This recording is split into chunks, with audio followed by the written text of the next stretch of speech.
আসসালামু আলাইকুম। আপনারা শুনছেন সর্বশেষ আন্তর্জাতিক সংবাদ। শুরুতে শিরোনাম পড়ে বিস্তারিত। ভয়াবহ মুহূর্তে বিশ্ব, পারমাণবিক অস্ত্র ঘিরে নতুন সংখ্যা।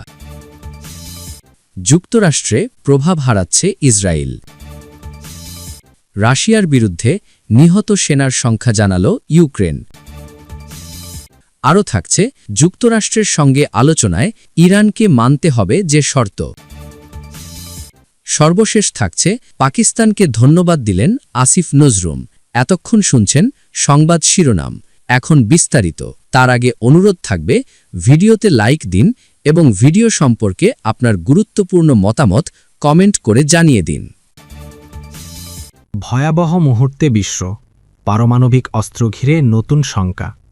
যুক্তরাষ্ট্র ও রাশিয়ার মধ্যে কার্যকর থাকা সর্বশেষ পরমাণু অস্ত্র নিয়ন্ত্রণ চুক্তিটি বৃহস্পতিবার ৫ ফেব্রুয়ারি মেয়াদ শেষ করেছে। এর ফলে দুই পরাশক্তি কতটি পরমাণু ওয়ারহেড মোতায়েন করতে পারবে সেই বিষয়ে কয়েক দশকের বিধিনিষেধ হঠাৎ করেই উঠে গেল। এতে করে বৈশ্বিক অস্ত্র প্রতিযোগিতা শুরুর আশঙ্কা জোরালো হল। খবর এএফপি-এর প্রতিবেদনে বলা হয়েছে, দুই দেশের মধ্যে নিউ স্টার্ট চুক্তিটি ৫ ফেব্রুয়ারি তারিখ বদলের সঙ্গে সঙ্গে কার্যকারিতা হারায়। রাশিয়ার প্রেসিডেন্ট ভ্লাদিমির পুতিন ১ বছরের জন্য চুক্তির সীমাবদ্ধতা বাড়ানোর প্রস্তাব দিলেও যুক্তরাষ্ট্রের প্রেসিডেন্ট ডোনাল্ড ট্রাম্প তাতে সাড়া দেননি। জাতিসংঘ মহাসচিব আন্তোনিও গুতেরেস একে আন্তর্জাতিক শান্তি ও নিরাপত্তার জন্য ভয়াবহ মুহূর্ত বলে অভিহিত করেছেন। তিনি দুই দেশকেই দ্রুত আলোচনার টেবিলে বসার আহ্বান জানান। এক বিবৃতিতে গুতেরেস বলেন, গ্রিনিচ মানসময় মধ্যরাত বা নিউ ইয়র্কে সন্ধ্যা ৭টার সঙ্গে সঙ্গে চুক্তিটি শেষ হয়েছে। তিনি বলেন, অর্ধ শতাব্দীরও বেশি সময় পর এই প্রথম আমরা এমন এক বিশ্বের মুখোমুখি যেখানে রাশিয়া ও যুক্তরাষ্ট্রের কৌশলগত পরমাণু অস্ত্রভাণ্ডারের ওপর কোনো বাধ্যবাধকতা নেই। তিনি আরও বলেন, কয়েক দশকের অর্জনের এই বিলুপ্তি এর চেয়ে খারাপ সময় আসতে পারত না। পরমাণু অস্ত্র ব্যবহারের ঝুঁকি এখন কয়েক দশকের মধ্যে সর্বোচ্চ। ইউক্রেন যুদ্ধে শুরুর দিকে কৌশলগত নয় এমন পরমাণু অস্ত্র ব্যবহারের ইঙ্গিত দেওয়ার প্রসঙ্গ তুলে ধরেন তিনি। এদিকে রাশিয়ার পররাষ্ট্র মন্ত্রণালয় জানায়, চুক্তির প্রেক্ষাপটে উভয় দেশই এখন আর কোনো বাধ্যবাধকতা বা সমান্তরাল ঘোষণার মধ্যে নেই বলে তারা মনে করে। এক বিবৃতিতে বলা হয়, রাশিয়া দায়িত্বশীল ও বিচক্ষণভাবে কাজ করতে চায়, তবে একই সঙ্গে সতর্ক করে বলা হয়, জাতীয় নিরাপত্তা হুমকির মুখে পড়লে তারা নির্ণায়ক পাল্টা ব্যবস্থা নিতে প্রস্তুত। ইত্তেফাক এসআর। আল জাজিরার বিশ্লেষণ, যুক্তরাষ্ট্রে প্রভাব হারাচ্ছে ইসরায়েল। ইরান ও যুক্তরাষ্ট্র আগামী শুক্রবার ৬ ফেব্রুয়ারি ওমানে বৈঠকে বসতে যাচ্ছে। এই বৈঠকে ওয়াশিংটনের সিদ্ধান্তে আদৌ কতটা প্রভাব ফেলতে পারবে তেল আবিব তা নিয়ে সন্দিহান ইসরায়েল। ইসরায়েলি রাজনৈতিক বিশ্লেষক ওরি গোল্ডবার্গ বলেন, ইসরায়েলের বিরোধীরা অভিযোগ করছে প্রধানমন্ত্রী বেনিয়ামিন নেতানিয়াহু যুক্তরাষ্ট্রের প্রেসিডেন্ট ডোনাল্ড ট্রাম্পের কাছে নতি স্বীকার করে গাজায় যুদ্ধ খুব তাড়াতাড়ি শেষ করে দিয়েছেন। ইসরায়েলকে লেবানন থেকে কার্যত তাড়িয়ে দেওয়া হচ্ছে, সিরিয়ায় কাজ করার স্বাধীনতাও বন্ধ হয়ে গেছে। ইসরায়েলের হাতে এখন যা আছে তা হল ফিলিস্তিনিদের হত্যা করার স্বাধীনতা। আর কাতার, তুরস্ক ও মিশর এখন ইসরায়েলের আপত্তি সত্ত্বেও গাজার বিষয় যুক্ত হওয়ায় সেটুকুও বেশি দিন আর থাকবে না। ইরানে সম্ভাব্য হামলা নিয়ে নেতানিয়াহু সহ ইসরায়েলের শীর্ষ ব্যক্তিরা সরাসরি ট্রাম্প প্রশাসনের সঙ্গে যোগাযোগ রাখছেন। তবে বিশ্লেষকরা মনে করছেন, ইসরায়েলের আঞ্চলিক ঘটনাপ্রবাহকে নিজেদের মতো করে গড়ে নেওয়ার ক্ষমতা যে কমে গেছে তা ক্রমেই স্পষ্ট হচ্ছে। গাজায় ২ বছর ধরে চলা গণহত্যায় ইসরায়েলের হাতে ৭১,৮০০-র বেশি ফিলিস্তিনি নিহত হওয়ার পর যুক্তরাষ্ট্র এখন নেতৃত্বে চলে এসেছে বলেই মনে হচ্ছে। গাজার প্রশাসন তদারকির বোর্ডে তুরস্ক ও কাতারকে অন্তর্ভুক্ত করার বিষয়ে ইসরায়েলের আপত্তিও অগ্রাহ্য করেছে ওয়াশিংটন। সিরিয়ায় নতুন প্রেসিডেন্ট আহমেদ আল শারার সরকারকে দুর্বল করার ইসরায়েলি আকাঙ্ক্ষাও ট্রাম্পের হোয়াইট হাউসের কারণে বাধার মুখে পড়েছে। বরং যুক্তরাষ্ট্র সক্রিয়ভাবে নেতানিয়াহু সরকারকে দামেস্কের সঙ্গে সমঝোতায় পৌঁছতে চাপ দিচ্ছে। লেবাননেও ইসরায়েলের পদক্ষেপ নির্ধারণে যুক্তরাষ্ট্রের ভূমিকা নির্ণায়ক। হিজবুল্লাহ ও ইসরায়েলের মধ্যে সম্ভাব্য সংঘাত ওয়াশিংটনের সবুজ সংকেতের ওপর নির্ভরশীল বলেই জানা যাচ্ছে। ইরান ইস্যুতে যুক্তরাষ্ট্রের সিদ্ধান্তে ইসরায়েল কতটা প্রভাব ফেলতে পারবে তা অনেকের কাছেই অনিশ্চিত।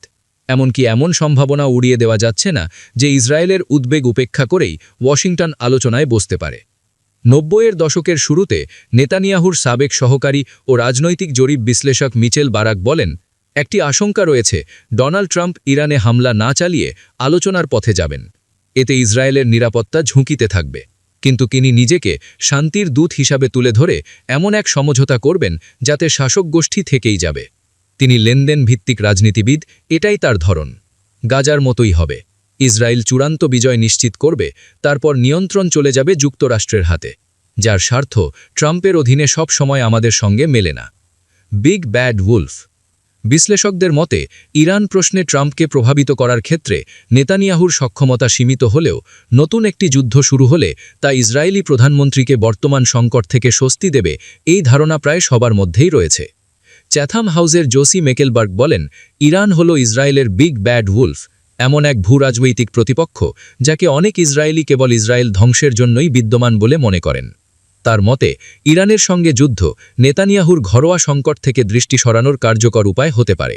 এর মধ্যে রয়েছে 2023 সালের 7 অক্টোবর হামাসের হামলা ঘিরে সরকারের ব্যর্থতা নিয়ে তদন্ত, বিচার বিভাগের নজরদারি ক্ষমতা খর্ব করার চেষ্টা এবং তার চলমান দুর্নীতির মামলাগুলো। মেকেলবার্গ বলেন, হিব্রুতে একটা প্রবাদ আছে, সৎ মানুষের কাজ অন্যরা করে দেয়। আমি এক মুহূর্তের জন্যও বলছি না যে নেতানিয়াহু সৎ, তবে তিনি নিশ্চয়ই চান তার কাজটা অন্যরা করে দিক। যুদ্ধ চান নেতানিয়াহু? ইরানের সঙ্গে সংঘাত নিয়ে জনমনে আসলে কতটা আগ্রহ রয়েছে তা স্পষ্ট নয়। গত বছরের জুনে শুরু হওয়া সংঘাতে ইসরায়েল ইরানের বড় ধরনের ক্ষতি করতে পেরেছিল, তবে ইরানও বারবার ইসরায়েলের প্রতিরক্ষা ব্যবস্থা ভেদ করতে সক্ষম হয়। এটি দেখিয়ে দেয় ইসরায়েল এই অঞ্চলে যে যুদ্ধগুলো চালাচ্ছে সেগুলো থেকে সাধারণ মানুষ নিরাপদ নয়। গোল্ডবার্গের মতে নেতানিয়াহুর জন্য ইরানের সঙ্গে সংঘাতের হুমকি বাস্তব যুদ্ধের চেয়েও বেশি উপকারী।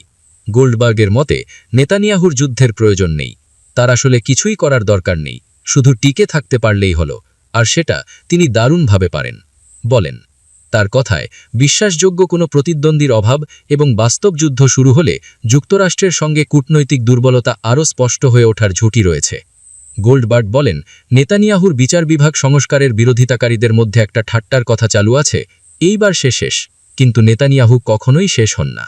তিনি একটি গণহত্যা চালিয়েছেন, আর ইসরায়েলের মানুষ আপত্তি তুলছে কেবল তার ব্যবস্থাপনা নিয়ে। তিনি অঞ্চল জুড়ে মিলিটারি ও কূটনৈতিক প্রভাব হারাচ্ছেন, অথচ খুব কম মানুষই সেটা লক্ষ্য করছে। আমার মনে হয় না এবারই শেষ হবে। তথ্যসূত্র আল জাজিরা। রাশিয়ার বিরুদ্ধে নিহত সেনার সংখ্যা জানাল ইউক্রেন। রাশিয়ার সঙ্গে চলমান যুদ্ধে ইউক্রেনের প্রায় 55,000 সেনা নিহত হয়েছেন বলে জানিয়েছেন দেশটির প্রেসিডেন্ট ভলোদিমির জেলেনস্কি। তিনি বলেন, এর বাইরে একটি বড় সংখ্যা সেনা এখনও নিখোঁজ হিসাবে তালিকাভুক্ত রয়েছেন। বৃহস্পতিবার 5 ফেব্রুয়ারি আল জাজিরার এক প্রতিবেদনে এ তথ্য জানানো হয়েছে। ফ্রান্সের টেলিভিশন চ্যানেল ফ্রান্স 2কে দেওয়া এক সাক্ষাৎকারে জেলেনস্কি এই তথ্য জানিয়েছেন। রাশিয়ার ইউক্রেনে পূর্ণমাত্রার আগ্রাসনের চতুর্থ বার্ষিকীর প্রাক্কালে এবং সংযুক্ত আরব আমিরাতের আবুধাবিতে চলমান গুরুত্বপূর্ণ যুদ্ধবিরতি আলোচনার সময় এ মন্তব্য এসেছে। জেলেনস্কি বলেন, ইউক্রেনে আনুষ্ঠানিকভাবে যুদ্ধক্ষেত্রে নিহত সেনাদের সংখ্যা 55,000। তাদের মধ্যে পেশাদার এবং বাধ্যতামূলকভাবে নিয়োগপ্রাপ্ত 2 ধরনের সেনারাই রয়েছেন, তবে নিখোঁজ সেনাদের নির্দিষ্ট সংখ্যা তিনি উল্লেখ করেননি। এর আগে 2025 সালের ফেব্রুয়ারিতে যুক্তরাষ্ট্রের NBC নিউজকে দেওয়া এক সাক্ষাৎকারে তিনি বলেছিলেন, যুদ্ধে 46,000-এর বেশি ইউক্রেনীয় সেনা নিহত হয়েছেন। 2025 সালের মাঝামাঝি সময়ে ওয়াশিংটন ভিত্তিক গবেষণা প্রতিষ্ঠান centre for strategic and international studies জানায়, যুদ্ধ শুরুর পর থেকে প্রায় 4 লাখ ইউক্রেনীয় সেনা নিহত বা আহত হয়েছেন। জাতিসংঘের মানবাধিকার পর্যবেক্ষণ মিশনের তথ্য অনুযায়ী 2025 সালে রুশ হামলায় ইউক্রেনে 2,514 জন বেসামরিক মানুষ নিহত এবং 12,142 জন আহত হয়েছেন। এটি 2024 সালের তুলনায় প্রায় 1/3 বেশি। ইউক্রেনের সেনাপ্রধান ওলেক্সান্ডর সিরস্কি দাবি করেন, শুধু 2025 সালেই প্রায় 4,20,000 রুশ সেনা নিহত বা আহত হয়েছে। অন্যদিকে ব্রিটিশ প্রতিরক্ষা গোয়েন্দাদের অক্টোবর 2025-এর এক প্রতিবেদনে বলা হয়, যুদ্ধ শুরুর পর থেকে মোট 11 লাখ রুশ সেনা নিহত বা আহত হয়েছে। যদিও ক্রেমলিনের মুখপাত্র দিমিত্রি পেসকভ বলেছেন, কিয়েভ যুদ্ধ শেষ করার জন্য প্রয়োজনীয় সিদ্ধান্ত না নেওয়া পর্যন্ত রাশিয়া লড়াই চালিয়ে যাবে। এদিকে আবুধাবিতে যুক্তরাষ্ট্রের মধ্যস্থতায় নতুন দফার আলোচনার প্রথম দিনকে উৎপাদনশীল বলে বর্ণনা করেছেন ইউক্রেনের প্রধান আলোচক রুস্তেম উমেরভ। তবে যুদ্ধ শেষ করতে এখনও 2 পক্ষের মধ্যে বড় মতপার্থক্য রয়ে গেছে। সবচেয়ে সংবেদনশীল ইস্যুগুলোর মধ্যে রয়েছে রাশিয়ার দখলে থাকা অঞ্চল ছেড়ে দেওয়া এবং ইউরোপের সবচেয়ে বড় জাপোরিঝিয়া পারমাণবিক বিদ্যুৎ কেন্দ্রের ভবিষ্যৎ। এছাড়া বর্তমানে রাশিয়া ইউক্রেনের প্রায় 20% ভূখণ্ড দখল করে রেখেছে। এর মধ্যে রয়েছে ক্রিমিয়া এবং পূর্বাঞ্চলীয় দনবাসের বড় অংশ। যুক্তরাষ্ট্রের সঙ্গে আলোচনায় ইরানকে মানতে হবে যে শর্ত। মধ্যপ্রাচ্যে চলমান উত্তেজনার মাঝে আগামীকাল ওমানের রাজধানী মাস্কাটে আলোচনায় বসতে যাচ্ছে যুক্তরাষ্ট্র ও ইরান।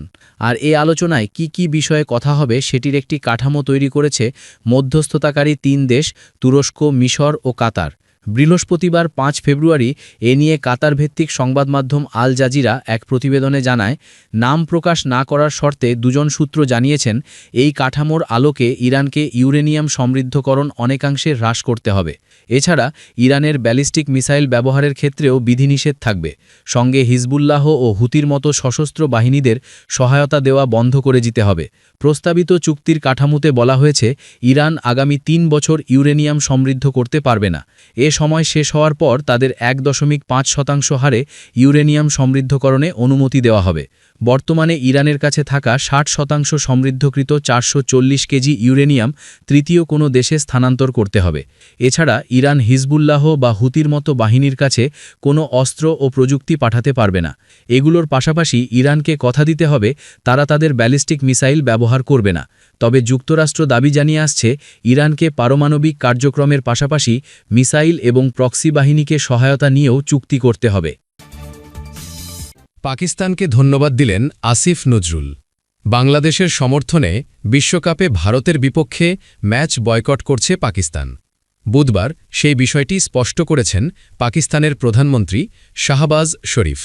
বিশ্বকাপ ইস্যুতে বাংলাদেশের পাশে থাকায় পাকিস্তানকে ধন্যবাদ জানিয়েছেন যুব ও ক্রীড়া মন্ত্রণালয়ের উপদেষ্টা আসিফ নজরুল। সামাজিক মাধ্যম ফেসবুকে বৃহস্পতিবার 5 ফেব্রুয়ারি সংক্ষিপ্ত প্রতিক্রিয়ায় ক্রীড়া উপদেষ্টা লেখেন, ধন্যবাদ পাকিস্তান। সেখানে পাকিস্তানের প্রধানমন্ত্রীর বলা 2টি কোটসও তুলে ধরেন।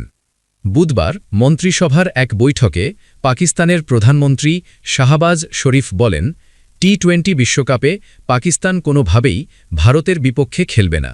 খেলার মাঠে কোনো রাজনীতি থাকা উচিত নয়। পাকিস্তান সরকার ও পাকিস্তান ক্রিকেট বোর্ড পিসিবি অত্যন্ত ভেবেচিন্তেই এই সিদ্ধান্ত নিয়েছে। বর্তমান পরিস্থিতিতে বাংলাদেশের পাশে দাঁড়ানোই আমাদের নৈতিক দায়িত্ব। তিনি আরও বলেন, ভারতের ক্রিকেট সংক্রান্ত নীতি অগ্রহণযোগ্য। সে কারণেই বাংলাদেশকে টুর্নামেন্ট থেকে বাদ দেওয়ার প্রতিবাদে ভারতের বিপক্ষে ম্যাচ বয়কটের সিদ্ধান্ত নিয়েছে পাকিস্তান। আমরা সম্পূর্ণভাবে বাংলাদেশের পাশে দাঁড়াচ্ছি। এটি একটি উপযুক্ত ও ন্যায্য সিদ্ধান্ত। আইসিসির সিদ্ধান্তের প্রতিক্রিয়ায় এ অবস্থান নিয়েছে পাকিস্তান বলে জানান শাহবাজ শরীফ। বাংলাদেশকে বাদ দেওয়ার প্রেক্ষাপটেই পাকিস্তান ভারতের বিপক্ষে ম্যাচ না খেলার সিদ্ধান্তে পৌঁছেছে বলে জানিয়েছেন তিনি। নিরাপত্তাজনিত কারণ দেখিয়ে বাংলাদেশ সরকার ক্রিকেট দলকে ভারতে পাঠাতে অস্বীকৃতি জানায় এবং নিরপেক্ষ ভেন্যু হিসেবে শ্রীলঙ্কায় ম্যাচ আয়োজনের প্রস্তাব দেয়। তবে আইসিসির বোর্ড সভায় সদস্যদের সমর্থন না পাওয়ায় সেই প্রস্তাব নাকচ হয়ে যায়। পরবর্তী সময়ে বাংলাদেশের পরিবর্তে স্কটল্যান্ডকে টুর্নামেন্টে অন্তর্ভুক্ত করা হয়। ওই বোর্ড সভায়ও বাংলাদেশের পক্ষে অবস্থান নিয়েছিল পাকিস্তান। এবার ভারত ম্যাচ বয়কটের সিদ্ধান্ত নিয়েছে।